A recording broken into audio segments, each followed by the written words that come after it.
Batti e ribatti, si piega anche il ferro, con il fuoco si piega anche il ferro.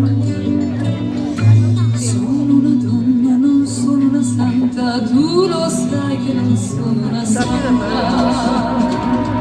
Le mesi sono lunghi da passare,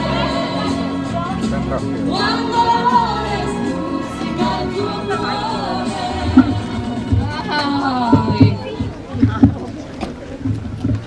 Ma che mi lampa la mucca su coso.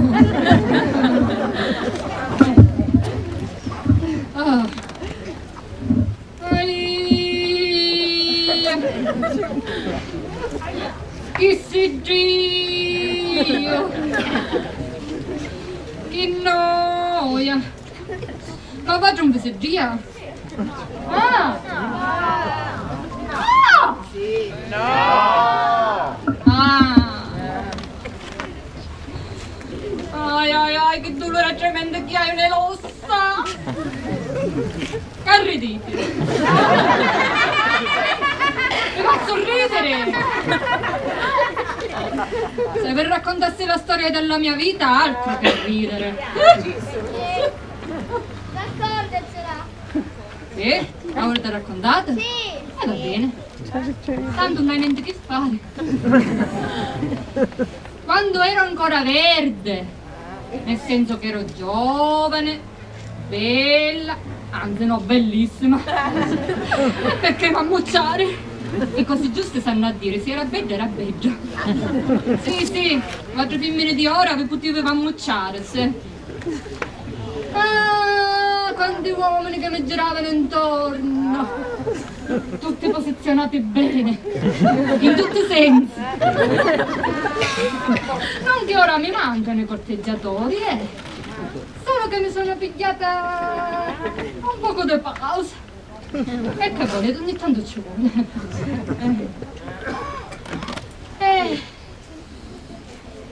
Bei tempi. Poi ho incontrato mio marito, avevo 16 anni, lui ne aveva 19, pippineggio.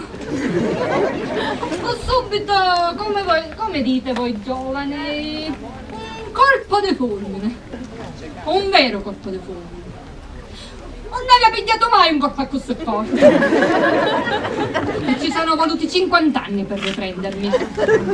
Ma lasciamo perdere, che si sono tutte cose. Dopo un anno di tira e molla, fece una fuitina e si usava. Ci diamo appuntamento alle 3 di notte.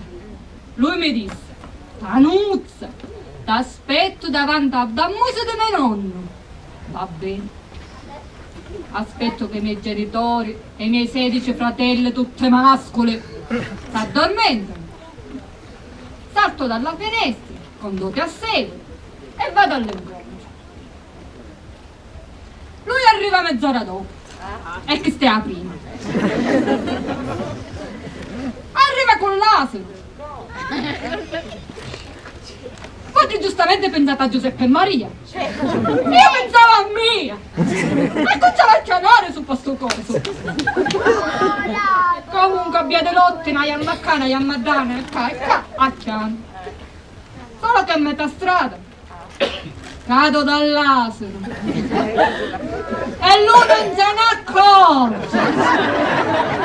E la saggiaita tantella come un sacco di patate. Non poteva neanche fare voce, perché se no ne scoprivano, no? Comunque, dopo un'ora torno a prendermi e lascio a voi immaginare quello che gli ho fatto quando siamo arrivati a casa. Vedete sto rigno di scopa? Ora è sano, prima non era sano. O pensavo. Comunque, lasciamo perdere. Ma ci siamo voluti tanto bene io e mio marito, Abbiamo avuto 11 figli e mezzo. Mezzo era come riserva. Sì, facetevi arredite, facetevi prendere. Era come riserva. Che se lui si avvicinava più del dovuto, io gli dicevo: continua tuo figlio, Peppone. E lui si allontanava. Però dopo tanto tempo mi sono anche affezionata a quel figlio non avuto. e dico che ne ho 11 e mezzo. Va bene? Oh. Che vita frenetica però quando mi sono messa con mio marito. Non pensavo di diventare una persona così corta. Ho una cultura così varia. Simino patati, cipurri, pomodoro, finocchi. No, finocchi no. Non mi si no. Non è cosa mia. Così per uso personale, per andare avanti.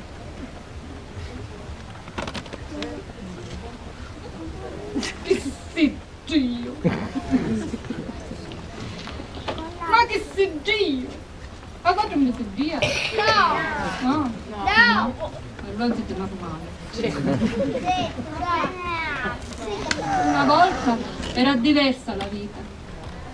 Ma ora, da quando mio marito è morto, pace all'anima sua, ho rivoluzionato la mia vita. Mi depilo, puro i sidi, languine, vado a mare, vado a ballare, ma soprattutto non lascio spicchi o d'arredo.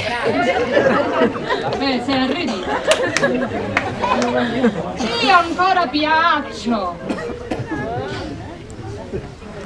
Io, dentro, sogno ancora una picceriglia.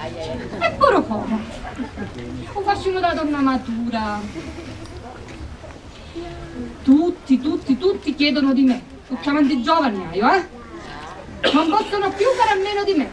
Mi cercano sempre. Per fare servizietti per la casa, pulizie.